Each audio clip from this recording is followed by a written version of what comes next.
નમસ્કાર સ્ટુડન્ટ્સ, આજે ફરી એકવાર ઇકોનોમિક્સનું લેક્ચર લઈને આવ્યો છું. આજે ઇકોનોમિક્સમાં આપણે એક સ્ટેપ આગળ જઈએ. સ્ક્રીન ઉપર તમે જોઈ શકો છો ચેપ્ટર નંબર 4 આજથી હું શરૂ કરું. ચેપ્ટર નંબર 4 બેન્કિંગ અને નાણાકીય નીતિ. ચેપ્ટર ભણવાની સાથે સાથે નોલેજ આપનારું છે, એટલે દરેક જણ એમાં ખાસ ધ્યાન આપે.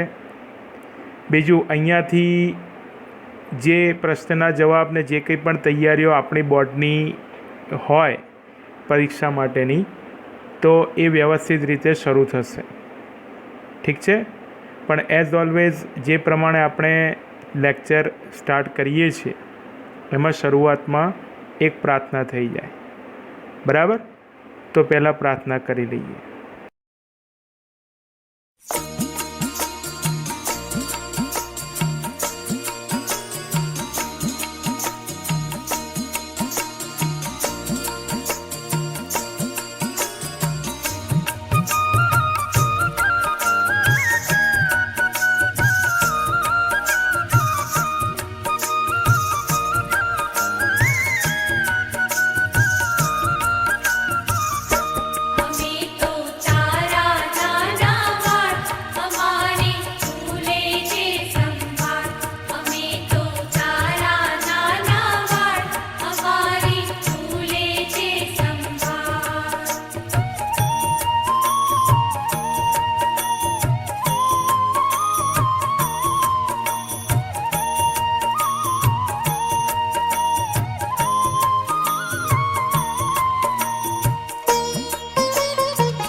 ढगले ढगले भूलो हमारी दे सद्बुद्धि भूलो विसारी. ढगले ढगले भूलो हमारी दे सद्बुद्धि भूलो विसारी.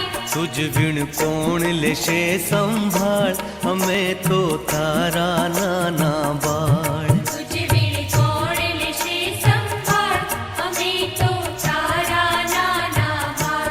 हमें तो तारा नाना बाळ हमारी तू लेजे संभाळ.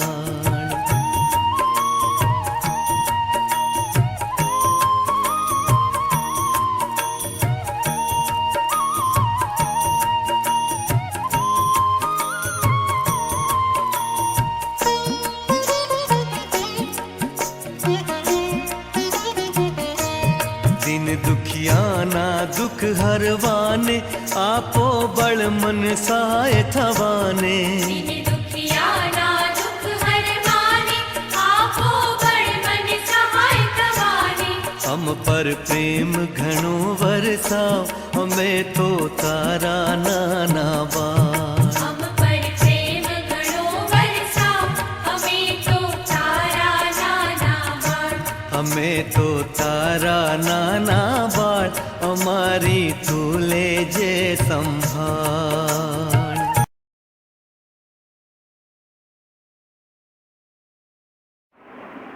ઓકે, શરૂ કરીએ ચેપ્ટર નંબર 4 બેન્કિંગ અને નાણાકીય નીતિ. બેન્કિંગની અંદર આપણે ભણીશું સૌથી પહેલાં બેન્કિંગનો ઉદ્ભવ અને વિકાસ, ત્યાર પછી બેન્કિંગનો અર્થ અને તેનું વર્ગીકરણ, ત્યાર પછી વેપારી બેંકનો અર્થ અને તેના કાર્યો, અને મધ્યસ્થ બેંકનો અર્થ અને તેના કાર્યો. નાણાકીય નીતિના પોર્શનમાં નાણાકીય નીતિનો અર્થ અને તેના સાધનો વિશે આપણે ભણીશું. બરાબર? ચોથા ચેપ્ટરમાં આટલી માહિતી મારે તમને ભણાવવાની.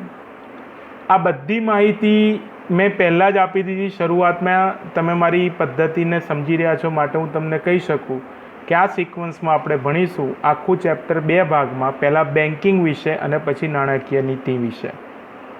ચોખવટ કરી લઉં હું. બેન્કિંગ એક વ્યવસ્થા છે. આ વ્યવસ્થા કરતી સંસ્થા એ બેંક છે. બરાબર? અને નાણાકીય નીતિની ચર્ચા જ્યારે શરૂ થશે ત્યારે હું તમને એની વિગત સમજાવીશ. એટલે અત્યાર પૂરતું પહેલાં આપણે વ્યવસ્થિત રીતે બેન્કિંગનો ખ્યાલ મેળવી લઈએ. બરાબર? તો સૌથી પહેલાં એ વિગત જોઈ લઈએ.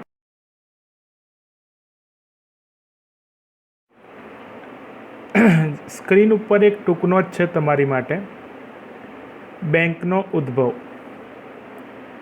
અંગ્રેજીમાં બેંક શબ્દનો અર્થ જથ્થો કે સમૂહ થાય છે, જ્યારે સંસ્કૃત ભાષામાં બેંકને મળતો શબ્દ ભાંડ છે, જેનો અર્થ મૂડીનો જથ્થો એમ થઈ શકે છે, જેના પરથી ભંડોળ શબ્દ બન્યો છે.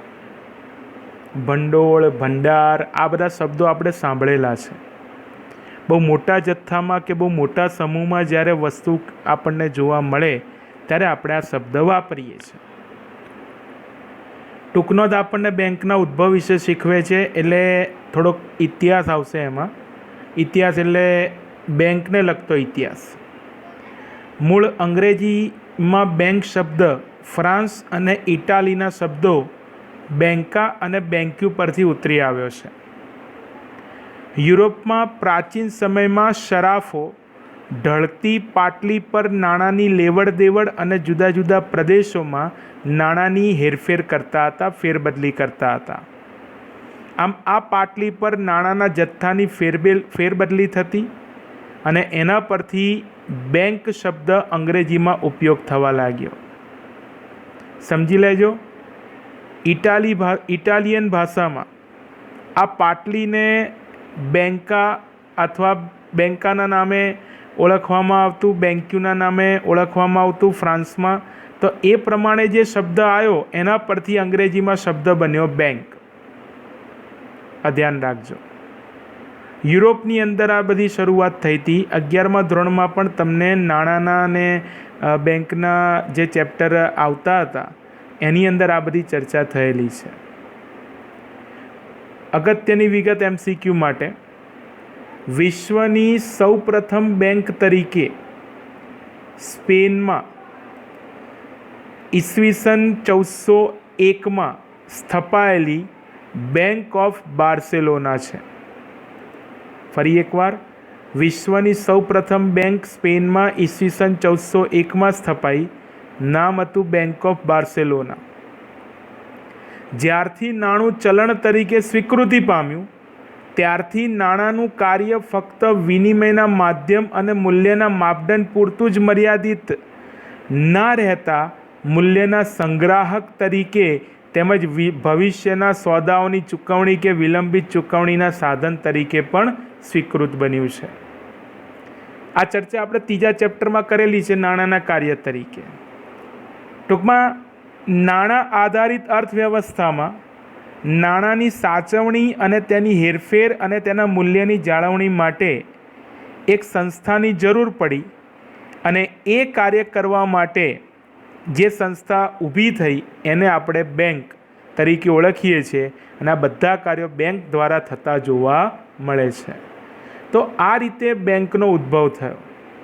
સમજો છોકરાઓ, બેંક અને બેન્કિંગ બરાબર. બેન્કિંગ સેવાનું નામ છે અને આ સેવા પૂરી પાડતી સંસ્થા એટલે બેંક. બરાબર. તો આ ટૂંકનો જ છે.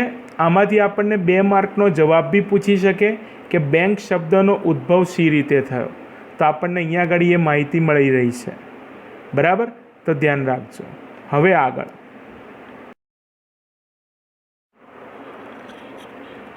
સ્ક્રીન ઉપર એક નવો સવાલનો જવાબ તમને દેખાઈ રહ્યો છે. એ છે બેંકનો અર્થ અને તેનું વર્ગીકરણ. સાદો અર્થ એવો છે કે બેન્કિંગની સેવા આપતી સંસ્થા એટલે બેંક. બેન્કિંગની સેવા આપતી સંસ્થા એટલે બેંક. આ સિવાય જે અર્થ તમે જાણો છો અહીંયા છે, માગવામાં આવે એટલે નાણાં પરત કરવાની શરતે ધિરાણ કરવાના હેતુથી બચતો એકત્રિત કરતી સંસ્થાને બેંક કહે છે. માગવામાં આવે એટલે નાણાં પરત કરવાની શરતે ધિરાણ કરવાના હેતુથી બચતો એકત્રિત કરતી સંસ્થાને બેંક કહે છે. બરાબર. અને એક પરફેક્ટ વ્યાખ્યા જે બેંક અને બેન્કિંગ બંને પ્રકારની વિગતને આપણને સમજાવે છે. બેંક એટલે નફાના હેતુથી કાર્ય કરતી એવી ધંધાકીય સંસ્થા જે પ્રજાની બચતોને થાપણો તરીકે સ્વીકારે, તેના બદલામાં વ્યાજ આપે તે થાપણો સાચવે, વળી તે થાપણોમાંથી જે લોકોને જરૂર હોય તેમને ધિરાણ આપે અને ધિરાણ સામે વ્યાજ વસૂલ કરે, તથા અતિરિક્ત નાણાંનું દેશના વિકાસ માટે વિવિધ ક્ષેત્રોમાં રોકાણ પણ કરે. તો આવી સંસ્થા એટલે બેંક. ફરી એકવાર, બેંક એટલે નફાના હેતુથી કાર્ય કરતી એવી ધંધાકીય સંસ્થા જે પ્રજાની બચતોને થાપણો તરીકે સ્વીકારે, તેના બદલામાં વ્યાજ આપે, તે થાપણો સાચવે, વળી તે થાપણોમાંથી જે લોકોને જરૂર હોય તેમને ધિરાણ આપે અને ધિરાણ સામે વ્યાજ વસૂલ કરે, તથા અતિરિક્ત નાણાંનું દેશના વિકાસ માટે વિવિધ ક્ષેત્રોમાં રોકાણ પણ કરે. બરાબર, તેને બેંક કહેવાય. જુદા જુદા અર્થ છે. જનરલી મોટાભાગના વિદ્યાર્થી આ બીજો જે અર્થ આપ્યો છે એ જ મોડે કરે છે. આપણને સમજણ માટે જુદા જુદા અર્થ આપેલા છે, આપણે એ ધ્યાનમાં લેવું પડે. બરાબર. ટૂંકમાં અર્થતંત્રમાં બેંકો દ્વારા નાણાંની હેરફેર થાય છે. નાણું પડી રહે એટલે કે તેની એક પ્રવૃત્તિમાંથી બીજી પ્રવૃત્તિમાં સતત હેરફેર થતી ન રહે તો નાણાંના પડી રહેલા જથ્થાનું ભવિષ્યમાં બરાબર મૂલ્ય ઓછું થતું જાય છે અને ફરતા નાણાંનું મૂલ્ય વધતું રહે છે. આપણે આ વિગત ખાસ ધ્યાનમાં રાખવાની.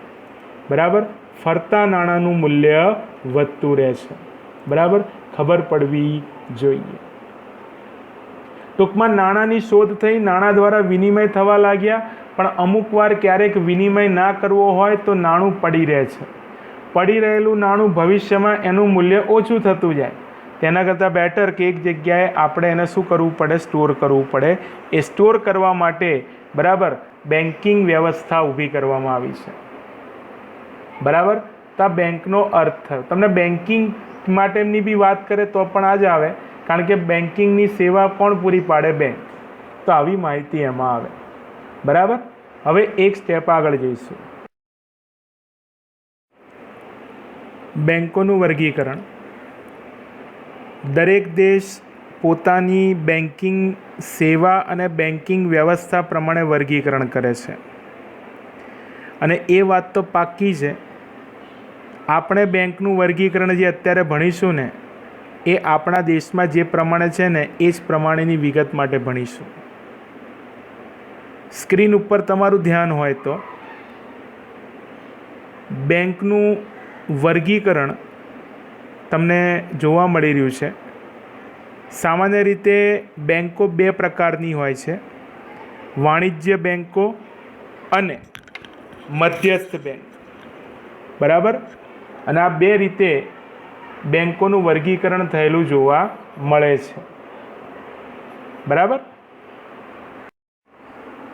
ત્યારબાદ એક વર્ગીકરણ તમને જોવા મળી રહ્યું છે સ્ક્રીન ઉપર: શિડ્યુલ્ડ બેંકોનું વર્ગીકરણ. ધ્યાન રાખજો, ફરી એકવાર કહું, આપણે જે આ વર્ગીકરણ ભણી રહ્યા છે એ આપણા દેશની જે વ્યવસ્થા છે બેન્કિંગની એના પ્રમાણે ભણી રહ્યા છે. આપણા દેશમાં સર્વોચ્ચ બેંક ગણાય મધ્યસ્થ bank RBI, reserve bank of India. ઠીક છે. અને આ રિઝર્વ બેંક ઓફ ઇન્ડિયા એ આવી રીતે વર્ગીકરણ કરેલી બેંકોનું શું કરે છે? સંચાલન કરે છે. આપણા દેશમાં શિડ્યુલ્ડ બેંકોનું વર્ગીકરણ બે ભાગમાં છે: વેપારી બેંકો અને સહકારી બેંકો. વેપારી બેંકો ચાર પ્રકારની હોય: જાહેર ક્ષેત્રની બેંકો, ખાનગી ક્ષેત્રની બેંકો, વિદેશી બેંકો અને પ્રાદેશિક ગ્રામીણ બેંકો. પ્રાદેશિક ગ્રામીણ બેંકોને અંગ્રેજીમાં RRB કહેવાય, રિજનલ રૂરલ બેંક. અને બીજી આખી વિગત અલગ સહકારી બેંકો. આ બધાને ભેગી કરીએ બરાબર, તે આપણા દેશનું બેન્કિંગ માળખું કહેવાય. બીજી રીતે કહું તો મેં તમને આખા આપણા દેશનું બેન્કિંગ માળખાનું વર્ગીકરણ તમને સ્ક્રીન ઉપર બતાવેલું છે. બરાબર. શિડ્યુલ્ડ બેંકો શું છે એ એક નાની વિગત આપણે આના પછીના એક નાના આન્સરમાં જોઈએ છીએ. બરાબર, આગળ જઈએ.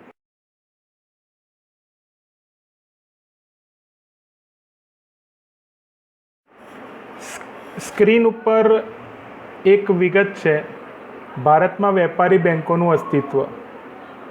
આગળ આપણે શિડ્યુલ બેંકની વાત કરી, એના માટે મારે તમને આ વિગત સમજાવવી પડશે. ભારતમાં વેપારી બેન્કો જાહેર અને ખાનગી માલિકીની જોવા મળે છે. જાહેર એટલે સરકારની માલિકી, બરાબર. 1991 પછી તો ખાનગી ક્ષેત્રે આંતરરાષ્ટ્રીય બેન્કોનો પ્રવેશ પણ થયો છે ને ભારતમાં અસંગઠિત નાણાં બજારમાં બેંક જેવા કાર્યો કરતી પેઢીઓ પણ જોવા મળે છે. વાત આવે અસંગઠિત નાણાં બજાર, બરાબર, જેમાં સાહુકારો આવે, નાણાં ધીરનારાઓ આવે, બરાબર. એ સિવાય આપણા સગા સંબંધીઓ પણ આવે. ટૂંકમાં જેના પર મધ્યસ્થ બેંકનો સીધો અંકુશ ના હોય એ બજાર અસંગઠિત નાણાં બજાર કહેવાય, બરાબર. અને આ અસંગઠિત નાણાં બજારને કાયદાકીય સ્વીકૃતિ મળી નથી. એના ઉપર કોઈ મોટી એવી આરબીઆઈ જેવી કોઈ સંસ્થા નથી કે જે એનું એક સંકલન કરી શકે અથવા સંચાલન કરી શકે, બરાબર. અને એ જ અસંગઠિત નાણાં બજારની સાથે સાથે સહકારી બેન્કો અસ્તિત્વમાં આવી. આપણે આગળ જ હમણાં જ 1-2 મિનિટ પહેલાં જ એક સ્ટ્રક્ચર જોયું શિડ્યુલ બેંક માટેનું, બરાબર, કે જેમાં આરબીઆઈ આપણા દેશમાં 2 પ્રકારની બેન્કોનું શું કરે છે, સંગઠન કરે છે, સંકલન કરે છે અથવા સંચાલન કરે છે. એક વેપારી બેન્કો અને બીજી, બરાબર, સહકારી બેન્કો. વેપારી બેન્કો જાહેર પણ હોય, ખાનગી પણ હોય, આંતરરાષ્ટ્રીય પણ હોય અને હમણાં નવી જોવા મળી રહી છે તે, બરાબર, આરઆરબી રિજનલ રૂરલ બેંક, પ્રાદેશિક ગ્રામીણ બેંક. વેપારી બેન્કોની કાયદેસરની વ્યાખ્યા પ્રમાણે બેન્કિંગના કાર્યો કરતી જે સંસ્થા જે આરબીઆઈના 1934ના ધારાની બીજી અનુસૂચિ અથવા બીજા શિડ્યુલમાં પ્રવેશ પામી હોય તેને શિડ્યુલ બેંક કહેવાય. તમને એમ થાય સાહેબ ક્યારના શિડ્યુલ બોલો છો, એને ગુજરાતીમાં અનુસૂચિત બેંક કહેવાય. શું કહેવાય? અનુસૂચિત બેંક. અને એ જ ખરી બેંક છે. શિડ્યુલ બેંક એટલે શું? આરબીઆઈના 1934ના ધારાની બીજી અનુસૂચિમાં જે બેન્કોનો પ્રવેશ થયો હોય અથવા જે બેન્કોનું નામ એની અંદર પ્રવેશ પામ્યું હોય તે બધી બેન્કો શિડ્યુલ બેંક કહેવાય, બરાબર. આવી એક વિગત અહીંયા છે, બુદ્ધિ દોડાવવાની છે. આમાં એક નોલેજ આપું. આપણા દેશમાં આરબીઆઈની સ્થાપના 1935માં થઈ, 1 એપ્રિલ 1935.